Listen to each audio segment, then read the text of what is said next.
ইহা মনসব মুসাফির কুই আখির ঠিকানা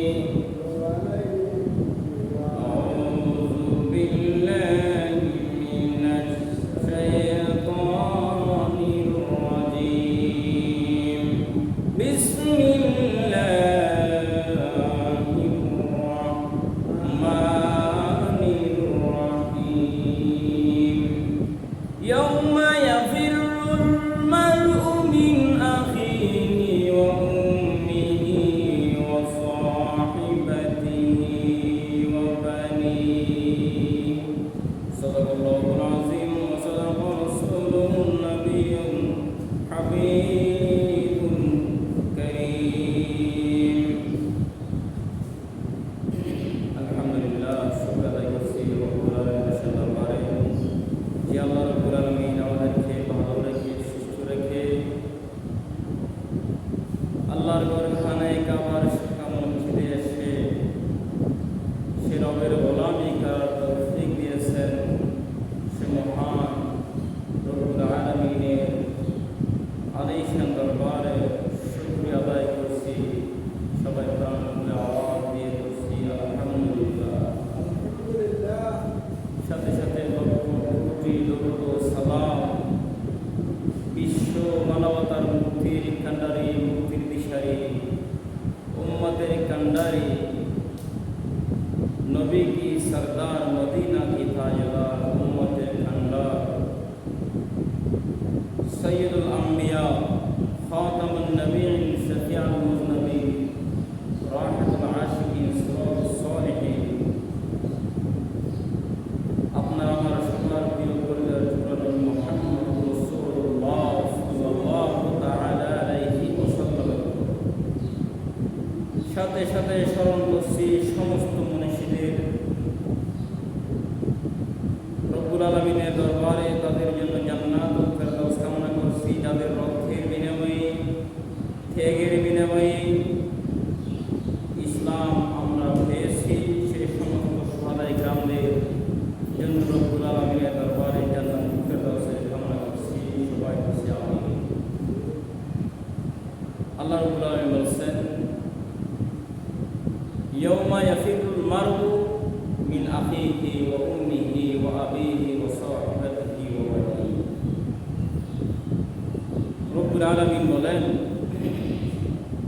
ইয়াউমাত দিন প্রথম দিন অর্থাৎ প্রথম দিন বলতে এখানে রব্বুল আলামিন কোরআন কারীমের ভাষায় বোঝায় কিয়ামতের দিন ইয়াউমা ইয়াফিরুল মারউ মিন আখিহি কিয়ামতের দিন আপনার ভাই আপনার আপন হবে না ওয়া উম্মিহি আপনার মা আপনার আপন হবে না ওয়া সাহিবাতিহি ওয়া বানি আপনার সন্তান সন্ততি আপনার স্ত্রী আপনার বন্ধু বান্ধব কেউ আপনার আপন হবে না সেই দিনের নাম কোন দিন কিয়ামতের দিন সেই দিন কত ভয়ঙ্কর হবে সেই দিন কত ভয়ঙ্কর হবে বন্ধু একটু চিন্তা করো না তুমি দেখেন তো আজকে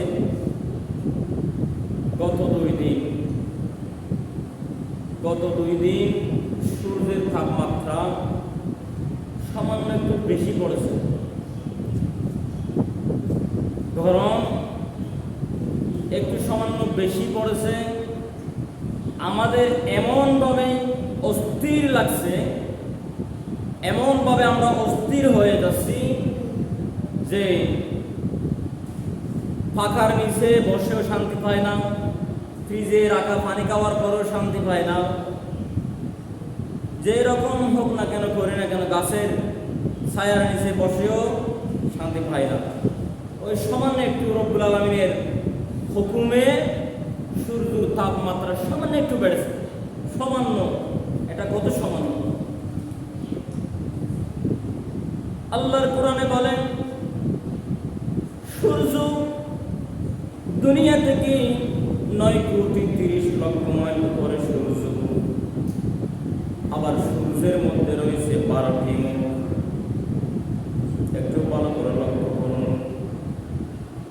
ও আমার মুরব্বীরা, ও আমার ভাইয়েরা, বন্ধুরা, পর্দায় মা ও বোনেরা, যাদেরকে রব্বুল আলামিন পর্দা করতে খরচ করেছেন, আপনাদের মাথায় পর্দা নাই, আপনাদের শরীরের পর্দা নাই।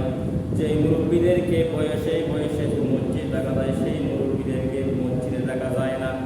যেই যুবকদের জন্য, যেই যুবকদের রক্তের বিনিময়ে ইসলাম কায়েম হয়েছে, সেই যুবকদেরকে আজকে মসজিদের কাতারে দেখা যায় না, মসজিদে দেখা যায় না। আল্লাহর দিন কায়েমের জন্য সেই যুবকদেরকে দেখা যায় না। ও আমার বন্ধুরা, ও আমার চাচারা, একটু জ্ঞান করুন, একটু মন দিয়ে শুনুন। আজকে দুনিয়ার জমিনে সূর্য সামান্য একটি তাপ বাড়িয়েছেন, তার জন্য আপনি অস্থির হয়ে যাচ্ছেন। আপনি কিনা করবেন, আপনি ফ্রিজে পানি খাবেন না, মাথার উপরে ছাতা দিবেন না, নাকি গাছতলায় বসবেন, নাকি আপনি কিনা করবেন, সেটা আপনি কি পান না, খুঁজে আপনি পান না।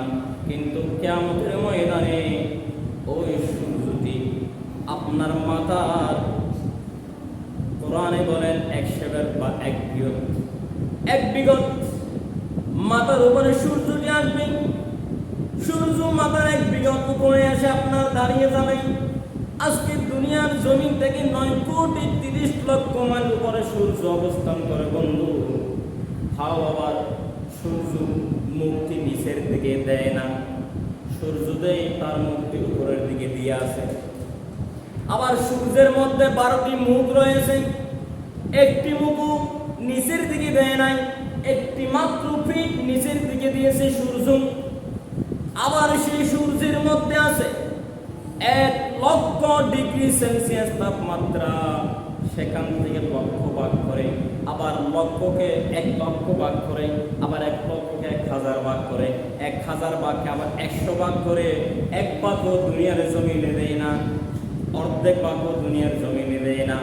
33 বা 34, 40 ডিগ্রি সেলসিয়াস তাপমাত্রা যখন এই জমিনে পড়ে, আপনি অস্থির হয়ে যান। কোথায় যাবেন না, কোথায় যাবেন জায়গা পান না, আপনি নিজের মধ্যে জায়গা খুঁজে পান না, বাড়িতে থাকতে পারেন না, ঘরে থাকতে পারেন না, দোকানে থাকতে পারেন না। আর সেই কিয়ামতের দিন, যেই দিন আপনি সূর্যের নিচে দাঁড়াবেন, 12টি সূর্যের মুখ, একটি সূর্যের 12টি মুখ আপনার 1 বিঘত মাথার উপরে এসে দাঁড়িয়ে যাবে। আর 12টি সূর্যের মুখ 12টি সব তাপ ছেড়ে দিবে। একটি মুখের মধ্যে আছে 1,00,000 ডিগ্রি সেলসিয়াস, 12,00,000 ডিগ্রি সেলসিয়াস তাপমাত্রা সেই দিন কিয়ামতের ময়দানে ছেড়ে দিবে। আর দুনিয়ার জমিনে আছে আপনার পায়ের নিচে জোতা আছে, ঠান্ডা মাটি আছে, কত সুন্দর ছায়া আছে। সেই আরশে আযমের নিচে সেই দিন হাসরের মাঠে কোনো ছায়া থাকবে না, পায়ের তলায় থাকবে না জোতা, মাথার উপরে থাকবে না ছাতা, শরীরে থাকবে না কোনো জামা। ও বন্ধু, সেই দিন কি করে আপনি হাসরের মাঠে দাঁড়াবেন? শুধু ইয়া নফসি ইয়া নফসি ইয়া নফসি বলে বলে আপনি পাগল করা হয়ে যাবেন। সবাই বলবে কোথায় যাব, কোথায় যাব, আজকে কোথায় পালাবো, পালানোর জায়গা হবে না। কোন সন্তান দৌড়ে তার মার কাছে যাবে, ইয়াউমা ইয়াফিরুল মারউ মিন আখিহি, তার ভাইয়ের কাছে যাবে, ওয়া উম্মিহি, তার মায়ের কাছে যাবে। ওই মাকে বলবে, মা একটু আমাকে খিদাও না, নেকি দাও না, আজকে আর সহ্য হচ্ছে না। সেই দিন আল্লাহর কোরআনে বলেন, ওই মা আপনাকে সন্তান বলে পরিচয় দিবে না।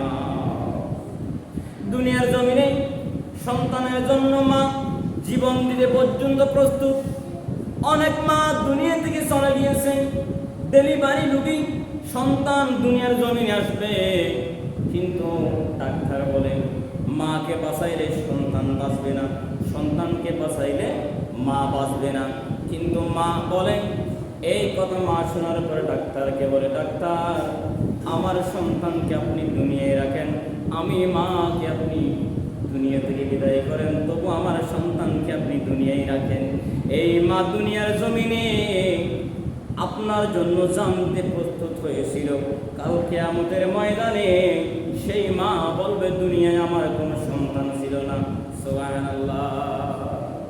বন্ধু ও আমার যুবক ভাইরা, খেয়াল করো, এই কঠিন দিনে কেউ কারো হবে না, অস্থির হয়ে যাবে, পাগল পারা হয়ে যাবে।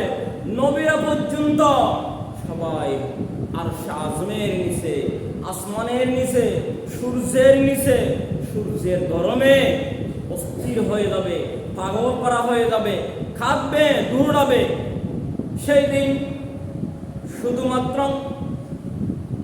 7 শ্রেণীর ব্যক্তি আরশ আজমের নিচে ছায়া পাবে। তার মধ্যে 1 নম্বর ইমামুন আদিলুন, যারা ন্যায় বিচার করে, ন্যায় বিচার শাসক। ইমামুন আদিলুন, যারা ন্যায় বিচার করত দুনিয়ার জমিনে। আজকে ন্যায় বিচার কি আছে? ন্যায় বিচার আছে? ন্যায় বিচার থাকলে রামিসাকে হত্যা করেছে যে, রামিসাকে যে দর্শন করেছে, তাকে কোরআন হাদিসের ন্যায় বিচার করলে তাকে জায়গার মধ্যে কতল করা লাগতো, জায়গার মধ্যে তাকে সর্বোচ্চ মৃত্যুদণ্ড কার্যকর করা লাগতো। সেই ন্যায় বিচার কি আছে? সেই ন্যায় বিচার কি জমিনে আছে? সংসদ আছে, পার্লামেন্ট আছে, আলেম উলামা আছে, কোরআন আছে, হাদিস আছে, সবাই মুখে আল্লাহর রাসূল আছে, কিন্তু অন্তরের মধ্যে হক কারো নাই। সবাই ক্ষমতার পাগল, সবাই ক্ষমতার পাগল। ক্ষমতার পাগল যদি না হতো, ওয়াল্লাহি এই ছোট্ট রামিসা, মাগুরার শিশু আসিয়া দর্শন হয়ে হত্যা করেছে, দর্শন করেছে, তারা কখনো ছাড় পেত না। আরে জান যাবে, রক্ত যাবে, সেই রকম নাস্তিক, সেই রকম কুলাঙ্গার, যে একজন 4 বছর 7 বছরের শিশুকে দর্শন করতে পারে, আবার হত্যা করতে পারে, আমার জান গেলেও সেই রকম জানোয়ার দুনিয়ার জমিনে বেঁচে থাকার অধিকার নাই। আর সেই কুলাঙ্গারের পক্ষে যারা কথা বলে, যে মন্ত্রীরা কথা বলে, তারাও কি আল্লাহর বিরোধী। কাল কিয়ামতের ময়দানে এই মন্ত্রীদেরকে দাঁড় করাতে হবে, এবং তাদের সাথে যারা সংসদে 300 জন পার্লামেন্টে যে মেম্বার রয়েছে, সবাইকে এই রামিসা হত্যার, এই রামিসা দর্শনের বিচারের কাঠগড়ায় কাল কিয়ামতের ময়দানে তুমি সংসদে আলেম হও, জালেম হও, প্রফেসর হও, ডক্টর হও, ডাক্তার হও, ইঞ্জিনিয়ার হও, জামাত হও, বিএনপি হও, আওয়ামী লীগ হও, যে বাজার সংসদে বসে আছেন, এইরকম ছোট্ট একজন শিশু দর্শনের বিচার নিয়ে রং তামাশাকে একজন সংসদে বসে বসে প্রত্যেকে কাল কিয়ামতের ময়দানে আল্লাহর আদালতে কাঠগড়ায় দাঁড়াতে হবে। খেয়াল রাখবেন, এটা খেয়াল রাখবেন। তাহলে বলতে চাইছিলাম, কাল কিয়ামতের ময়দানে 7 শ্রেণীর মধ্যে একজন, কিভাবে 7 শ্রেণীর লোক, আর সে আজমের নিচে যখন কোনো ছায়া থাকবে না, চোখ থাকবে কপালে, আর সেই সময়ে 7 শ্রেণীর ব্যক্তি আর 7 শ্রেণীর ছায়া পাবে। তার মধ্যে 1 নম্বরে ইমামুন আদিলুন, যারা ন্যায় বিচার করত, হকের পক্ষে কথা বলতো, সত্য শাসক, হকের শাসক, তারা কিয়ামতের ময়দানে আল্লাহর আরশ আজমের নিচে ছায়া পাবে। সুবহানাল্লাহ। আছে সেই শাসক দুনিয়ায় এই জমিনে না থাকার কারণে দিনের পর দিন প্রতিদিন দর্শন হয়, প্রতিদিন হত্যা হয়, দর্শন হয়, রক্তাক্ত হয়, হত্যা হয়।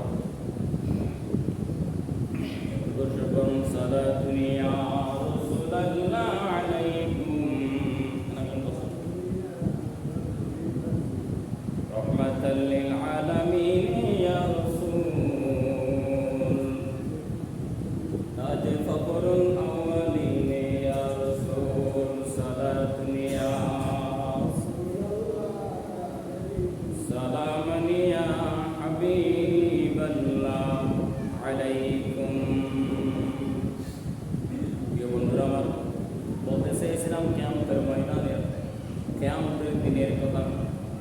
7 শ্রেণীর মধ্যে 1 নম্বর কারা স্থান পাবে? কোন আলেম নয়।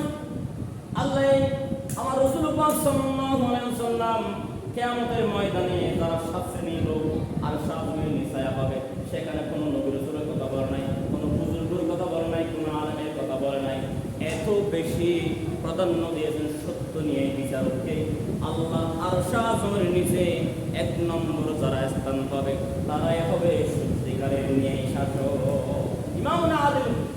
যারা এলাকায় হক কথা বলতো, হকের পক্ষে থাকতো।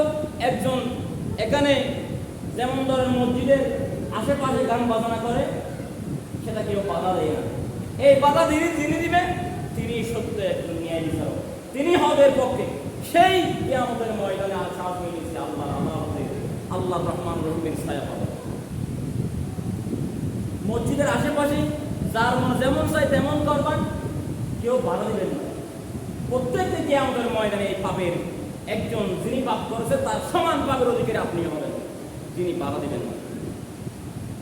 আর যিনি বাধা দিবেন, যিনি তার বিরুদ্ধে যাবে, যিনি মসজিদের পক্ষে আসবে, হকের পক্ষে থাকবে, তিনিই হচ্ছেন ইমামুন আদিল। আল্লাহ তার কথাই বলছেন কিয়ামতের দিন সেই আর সাজ হয়ে গেছে ভারতের সূর্যের মুখ কেউ কাউকে আপন করে নেবে না। ইয়া নফসি খাবে সবাই এ কথা বলে বলে সেই দিন সেই ব্যক্তি আল্লাহ আদালতের নিচে আর সাজমের নিচে ছায়া পাবে। 2 নম্বরে ছায়া পাবে ওই ব্যক্তি যিনি মসজিদের আজান একবার হয়েছে, আবার আজান হচ্ছে কিনা সেটার অপেক্ষায় থাকে। মসজিদে আজান জোহরের নামাজ পড়ে গেছে, আবার কখন জানি আসরের আজান হবে, এই অপেক্ষায় যিনি করে, আসরের আজানের জন্য যিনি অপেক্ষা করে, তিনি কিয়ামতের দিন 2 নম্বর আল্লাহর আরশ আসমানের নিচে ছায়া পাবে। তো 7 প্রকার সবগুলো বলার সময় হবে না, সেজন্য 2 নম্বর এখানে বলে আমি এখানে রাখছি। যদি রব্বুল আলামিন দয়া করে অন্য সময় কোনোদিন আবার যদি কিয়ামতের কথা আসে খুতবার মধ্যে, সেদিন বলার চেষ্টা করবো ইনশাআল্লাহ। তো আমি এখানে আমাকে এক ভাই এই 4টা প্রশ্ন করে, প্রশ্নগুলো আসলে খুবই গুরুত্বপূর্ণ। এগুলো আমাদের কারো প্রশ্ন করা ভালো, কারো কাছে যদি প্রশ্ন থাকে সেটা যদি লিখে আনেন ভালো। কেন জানেন, এলাকায় কিছু কিছু কার্যক্রম আছে যেগুলো আমাদের চোখে পড়ে না, আমরা দেখি না, ঠিক আছে। এখন এগুলো যদি আপনি যদি ধরে দেন, কাগজে কলমে লিখে দেন, তাহলে এগুলো আমাদের চোখে পড়ে, এগুলো তুলে ধরার চেষ্টা করতে পারবো। এগুলো তুলে ধরা আমাদের এলাকায় খুব দরকার। তো এই 5টি প্রশ্নের মধ্যে 1 নম্বর হচ্ছে, 1 নম্বর এটা জোহরে আজান আসসালাতু খায়রুম মিনান নাওম বলে কি আজান হবে? কোনো একদিন মনে করেন কোনো মুয়াজ্জিন ঘুম থেকে উঠছে বা কোনো সমস্যা হয় না, ঘুম থেকে উঠছে, বা কোনো মুরব্বী, অনেক সময় আমি শুনেছি এখানে নয় শুধু বিভিন্ন জায়গায় জোহরের আজান দিতে গিয়ে আসসালাতু খায়রুম মিনান নাওম বলে গেছে, আমি বিভিন্ন জায়গায় শুনেছি। আবার অনেকে 12টার সময় আজান দিয়ে গেছে। আসসালাতু খায়রুম মিনান নাওম জোহরের নামাজে বললে কোনো সমস্যা নাই, আজান হবে, হয়ে যাবে। দেখেন আসসালাতু খায়রুম মিনান নাওম অর্থ হচ্ছে কি ঘুম থেকে নামাজ উঠবে। তো ঘুম থেকে নামাজ উঠবে এটা যে কোনো সময় বলা যায়, কিন্তু ফজরের সময় এটা বলার কারণ হচ্ছে মানুষ ঘুম থাকে সেই জন্য বলে, এটা যে কোনো সময় বলা যায়। এইটার কারণে আজানের কোনো সমস্যা হবে না, নামাজের কোনো সমস্যা হবে না, আজান হয়ে যাবে ঠিকভাবে। যেরকম জোহরের আজানের দিলে আসসালাতু খায়রুম মিনান নাওম ছাড়া দিলে যেরকম আদায় হবে, সেরকমই ঠিক আজানের ফজিলত, আজান হক আদায় হবে, এটা কোনো সমস্যা নেই। 2 নম্বর হচ্ছে এই এলাকায় কোরবান না করে অন্য এলাকায় কোরবান করলে কি কোরবানের হক আদায় হবে? এই বিষয়টা আসলে খুবই ইম্পর্টেন্ট বিষয় এবং সেন্সিটিভ বিষয়, এটা খুবই সেন্সিটিভ বিষয়। কথাটি এই এলাকায় কোরবান না করে অন্য এলাকায় কোরবান করলে কোরবান হবে, আদায় হবে কি কোরবান হবে? কোরবান হবে। কথাটি তিনি প্রশ্নটি করার সময় আরো অন্যরকম করা দরকার ছিল। এই এলাকায় না করে অন্য এলাকায়, মানে হচ্ছে আমার এলাকার মানুষ, কিছু মানুষ আছে তাদের সমাজ আরেকটা আছে, তারা সেটাই বুঝেছে। একটু ভালো করে লক্ষ্য করুন, যারা কোরবান করছেন বা সামনে করবেন তাদের জন্য খুবই জরুরি কথা। প্রশ্নটি করার কারণে আমি নিজেও ধন্য, আপনিও ধন্য, সবাই ধন্য। কোরবান এই এলাকার কিছু ব্যক্তি আছে, বাইরের সমাজে আছে। আপনি যেহেতু বাইরের সমাজে আছেন বিদায় এই এলাকায় কোরবান না করে অন্য এলাকায় কোরবান করবেন, কোরবান হবে।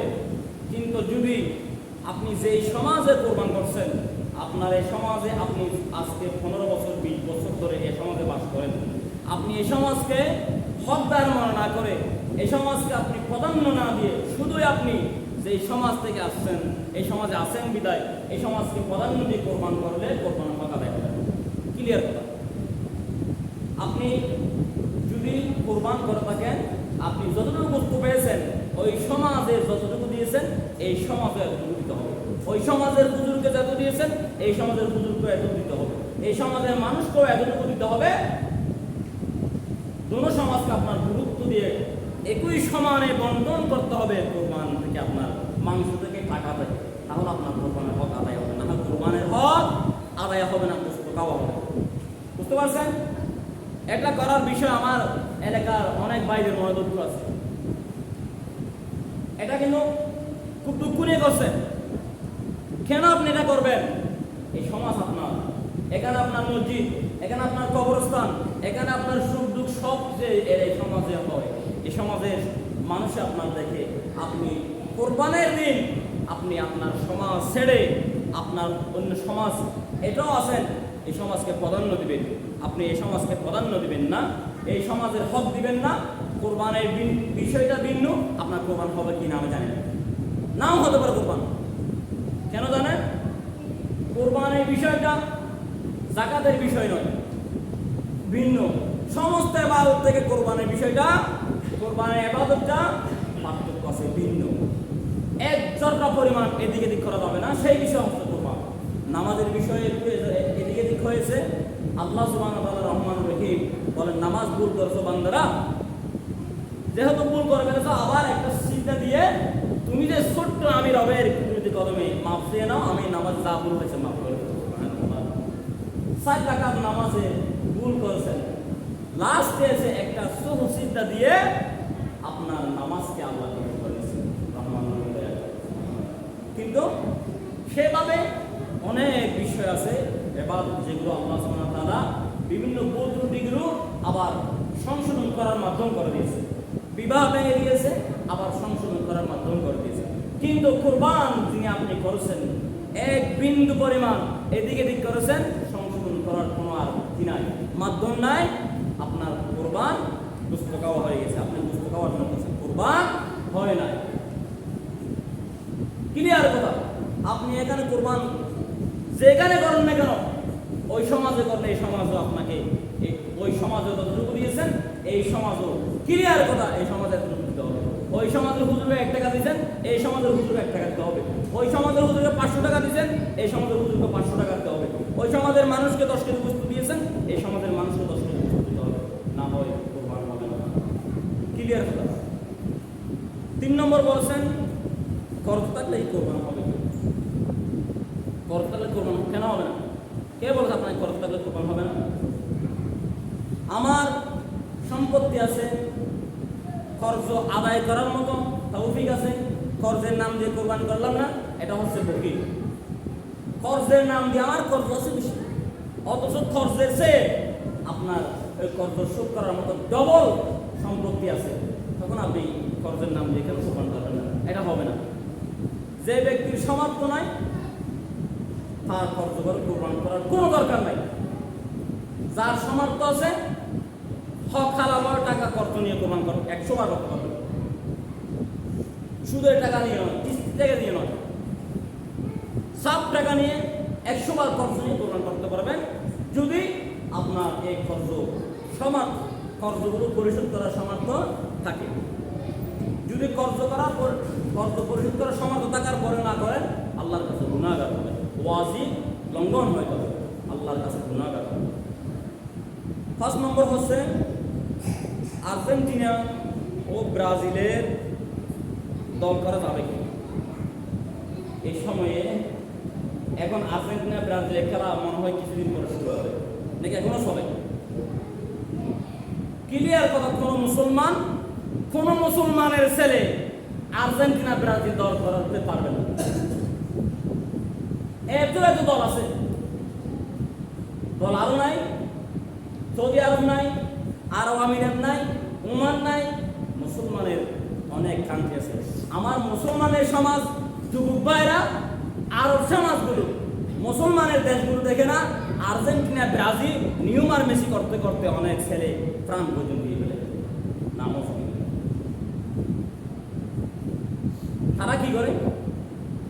তারা কি করে? তারা মুসলমান মারতে সাহায্য করে, ফিলিস্তিনের নিরীহ মুসলমান মারতে সাহায্য করে। এই আর্জেন্টিনা ব্রাজিল এই দলগুলো কেন সাপোর্ট করো? তোমরা এই দলগুলো কেন সাপোর্ট করো? আর্জেন্টিনা ব্রাজিল নিউমার মেসি বলতে বলতে গেঞ্জিতে তাদের ছবি পর্যন্ত দিয়ে দেয়, লক্ষ লক্ষ টাকা।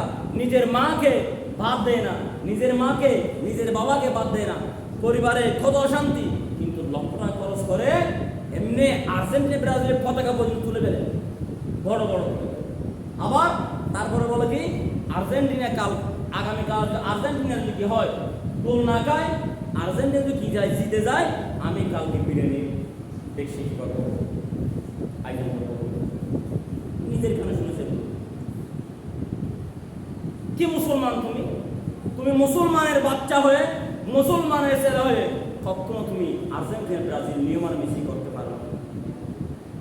ইমানদার থাকলে, তোমার ভিতরে ইমান থাকলে নামে মুসলমান হবে না। ইয়া আইয়ুহাল্লাযীনা আমানু তাকুল্লাহ হাক্কা তুকাতিহি ওয়া লা তামুতুন্না ইল্লা ওয়া আনতুম মুসলিমুন। আল্লাহ বলেন যে তুমি মুসলমান হও, পরিপূর্ণ মুসলমান হও। পরিপূর্ণ মানে তোমাকে যে ইসলামের বিধিবিধান আছে এগুলোর ভিতরে থাকতে হবে, এগুলোকে ভালোবাসতে হবে, এগুলোকে আঁকড়ে ধরতে হবে। এখন তোমার ভিতরে থাকবে ইহুদি নাসারার ভালোবাসা, আর্জেন্টিনা ব্রাজিলের ভালোবাসা, যারা তোমার দুশমন। আল্লাহ বলেন কখনো হতে পারে না এটা। মুমিন কখনো ইহুদির সাথে, ইহুদি নাসারা কখনো মুমিনের বন্ধু হবে না। আপনাকে কি চিনে নাকি ব্রাজিলের নিয়মা মেসি? আপনাকে চিনে? আপনার নামও জানা না, আপনার তো বাংলাদেশ গণেও না উনি, আর আপনি উনার জন্য প্রাণ দিয়ে ফেলেন, সাত থেকে চাপ দিয়ে প্রাণ দিয়ে ফেলেন। কোন মুসলমানের ছেলে বেঈমান ছাড়া কোন ইমানদার আর্জেন্টিনা ব্রাজিলের জন্য পক্ষপাতিত্ব করতে পারে না।